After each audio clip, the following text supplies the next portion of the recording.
Pensaba que contigo iba a envejecer. En otra vida, en otro mundo por hacer. Reviews of Bad Bunny's latest album, Debí Tirar Más Fotos, generally praise its diverse sound, deep connection to Puerto Rican culture, and exploration of various genres, including salsa.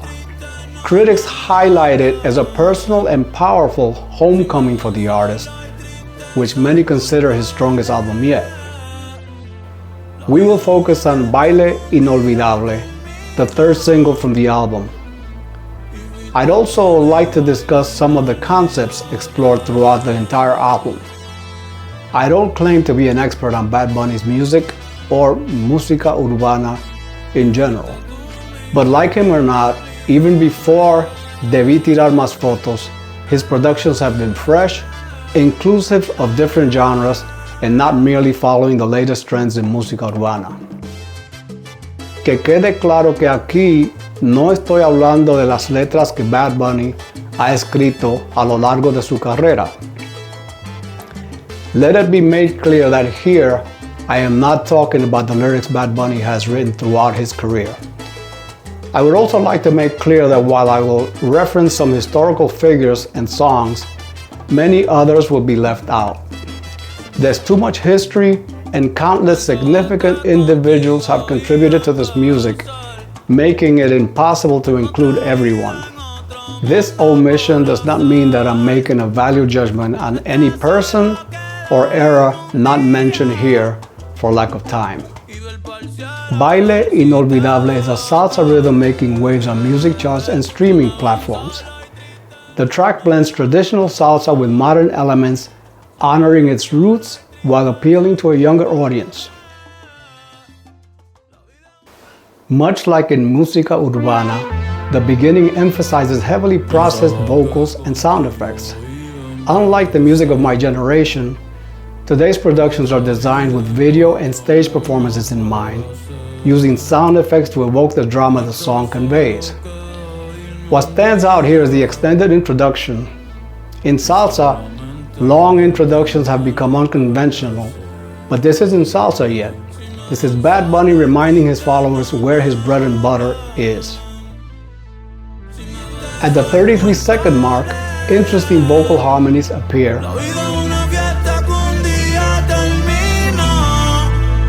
culminating in some dissonant vocals.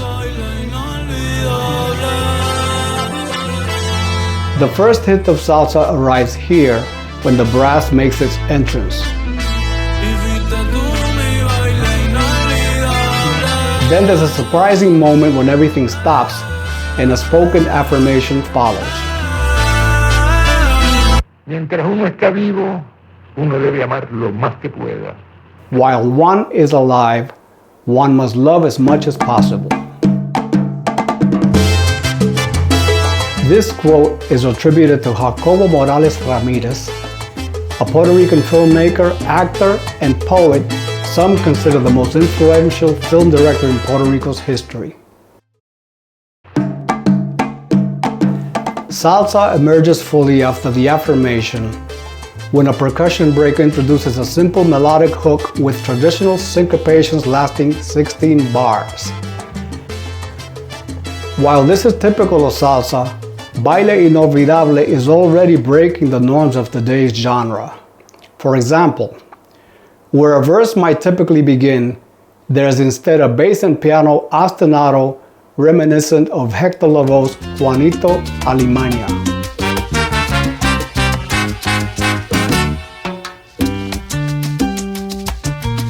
While I was researching, Tite Curet's name kept coming up. I was already aware of his significance as a pioneering composer of many of our classics, but his influence became even clearer as I explored songs defining the golden era of salsa.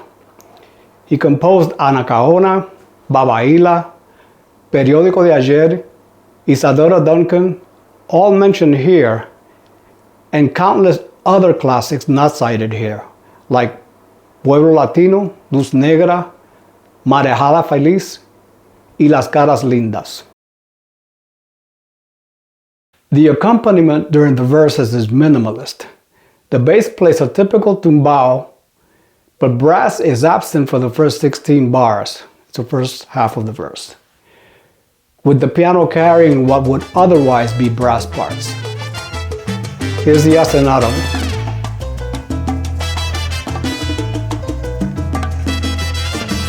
Verse.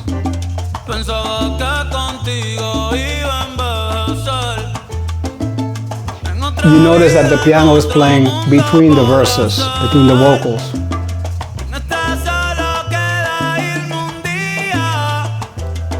Now this part is ending. Brass comes in. The piano is playing a rhythmic pattern called a guajeo. And the brass is playing between the vocals now.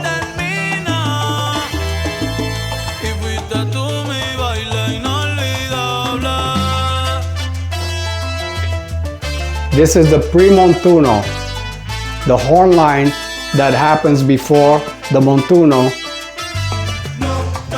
which is this.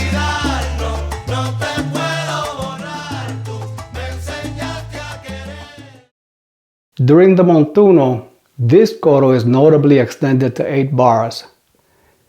Often, the coro is only 4 bars because they want to keep the song short.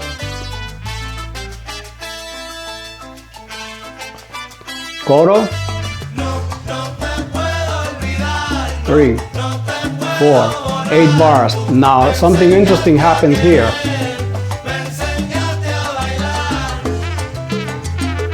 There's a trumpet solo.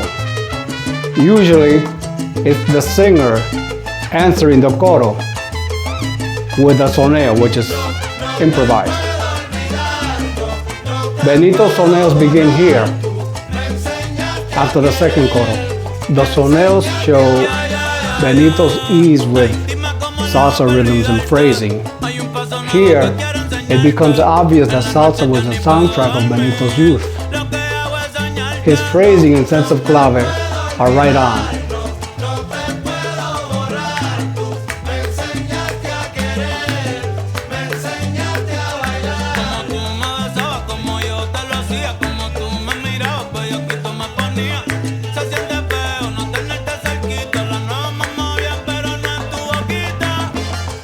He's right on. He's like phrasing and sense of clave are just natural.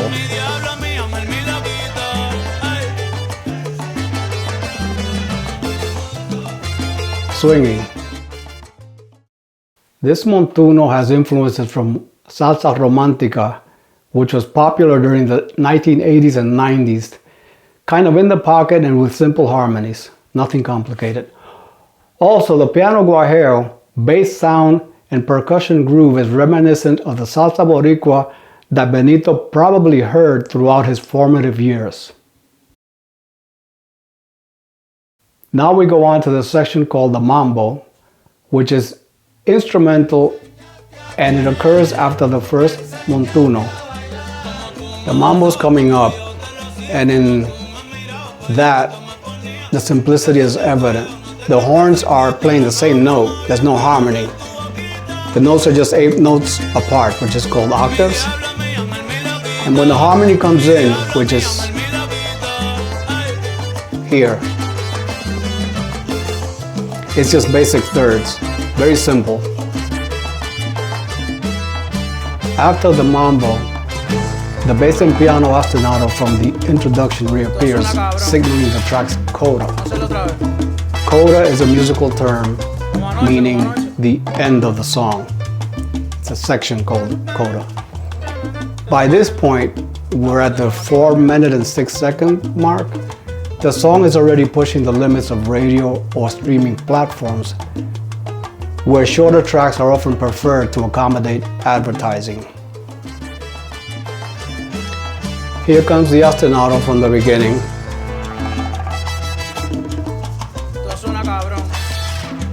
So here they go, sounds like the end. But instead of wrapping it up, they surprise us with a piano solo. It's just not done anymore. This goes on for a little bit. And then another surprise happens.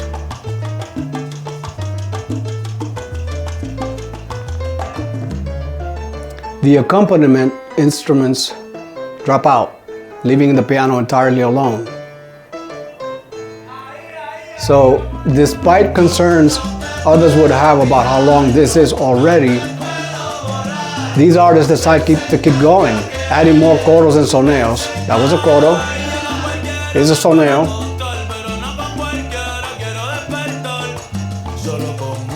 This is the montuno again, the call and response section. Another coro. Another soneo.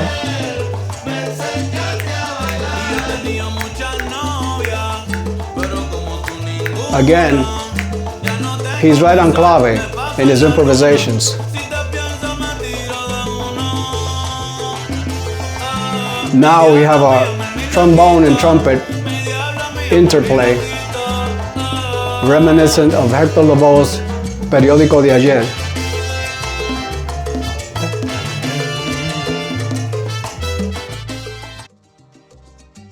Again, as I researched, Hector Lavoe and Willie Colon's names kept coming up. These two and the members of their band played a pivotal role in much of the quintessential sound of the New York salsa. Willie's productions with Hector Lavoe and then Ruben Blades will always be among the top records ever in any list that matters.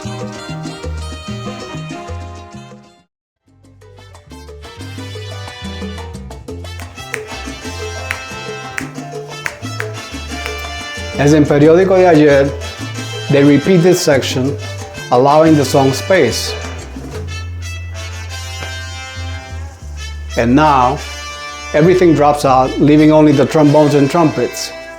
Then simply, the end. Few popular songs today exceed 4 minutes. This track runs 6 minutes, 8 seconds, which is bold for today. But many classics from the 70s were super long by today's standards. Check out Hector Lavoe's El Cantante, which ran 10 minutes and 15 seconds. That's pretty long. Or Ruben Blades and Willie Colon's Pedro Navaja, which was 7 minutes and 53 seconds. While I'm not comparing this to those masterpieces, this song pays homage to the music of Benito's youth and his parents' generation. Many complain about the younger generation forgetting their roots, but this track rekindles cultural awareness. Isn't that what we want? Like many classics in salsa's golden age in the 70s, this song exudes youthful abandon and creative freedom. It prioritizes artistic expression over conventional, radio-friendly structures. As icons like Willie Colon, Eddie Palmieri, Ray Barretto, and the people from that era often did, these artists are making a statement. Let's create what feels right and let the music speak for itself. For purists, this track may lack harmonic and rhythmic sophistication. However, similar critiques were directed at Johnny Pacheco's music throughout his career. For example, in the early 70s, when others were using heavy harmonies and thick structures, Pacheco used 2 trumpets, conjunto style.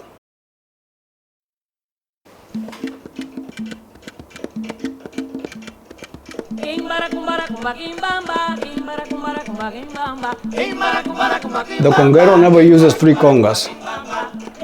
It's only 2 congas, played simply. And in the conjunto, there's no timbal. So it's back to basics, and it works.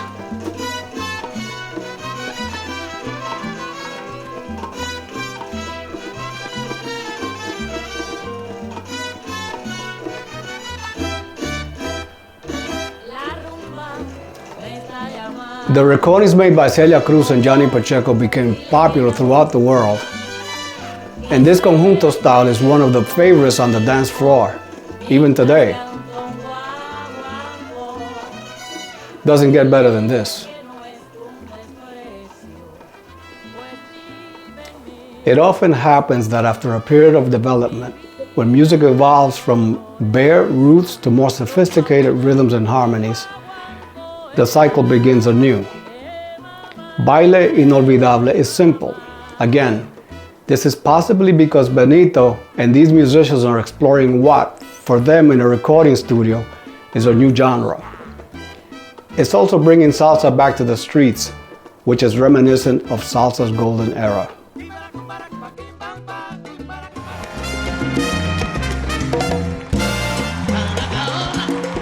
During that time, the lyrics often referenced historical figures and events. Consider songs like Anacaona by Cheo Feliciano, which tells the story of a Taíno cacica, a female chief, poet and composer from the Caribbean island of Hispaniola, now known as the Dominican Republic and Haiti. Similarly, Babaila by Pete El Conde Rodriguez reflects the history of slavery in the Americas, while Isadora Duncan by Celia Cruz honors the legacy of the dancer and choreographer who was a pioneer of modern contemporary dance and an early advocate for women's rights. These songs, much like many in salsa's golden era, serve not only as entertainment, but as educational narratives, mixing the past and the rhythms of the present. Debí Tirar Más Fotos follows suit, referencing figures such as the already mentioned Jacobo Morales and Eugenio Maria de Hostos, a Puerto Rican educator and advocate for self-governance. I was born in Santiago, Dominican Republic, in La Calle Eugenio Maria de Hostos. There's also a street bearing his name in Santo Domingo. Hostos played a major role in reorganizing the Dominican Republic's educational system. He founded schools, established a public education law, and served as the country's Inspector General of Education. Eugenio Maria de Hostos also advocated for the independence of Puerto Rico, Cuba, and the Dominican Republic, and for the creation of an Antillean Confederation. So the historical references in this record are not just relevant to Puerto Rico. They're important to all of us in the Caribbean.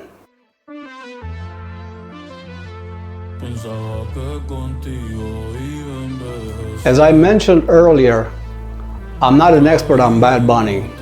However, Debí Tirar Más Fotos is remarkably ambitious. He uses his platform to spotlight what many critics refer to as his Puerto Rican music. Further evidence of his dedication is the involvement of Puerto Rican professor and researcher Jorel Melendez Badillo, whom I assume Benito enlisted to ensure the historical accuracy of the references cited in this record. Professor Melendez Badillo contributed 70 fragments of Puerto Rican history to accompany the YouTube visuals for each song. These cover events from the Spanish conquest in 1508 to the Grito de Lares in 1868 and the US invasion in 1898. His work highlights topics such as Coquí Frog, Lola Rodriguez de Tio's first revolutionary anthem, and the American influence on the island's culture and language. Jorel also wrote about the bomba en plena, reggaeton, and the origins of the Puerto Rican flag. This is the fragment that appears in the visuals for Baile Inolvidable. Again, I applaud Benito Antonio Martinez Ocasio for using his platform towards such an ambitious goal. Baile Inolvidable's blend of street culture, historical references, and creative risk-taking is reminiscent of salsa's heyday. While it's too early to call this a definitive start of a new cycle, it certainly breaks norms and invites young listeners to reconnect with their cultural roots.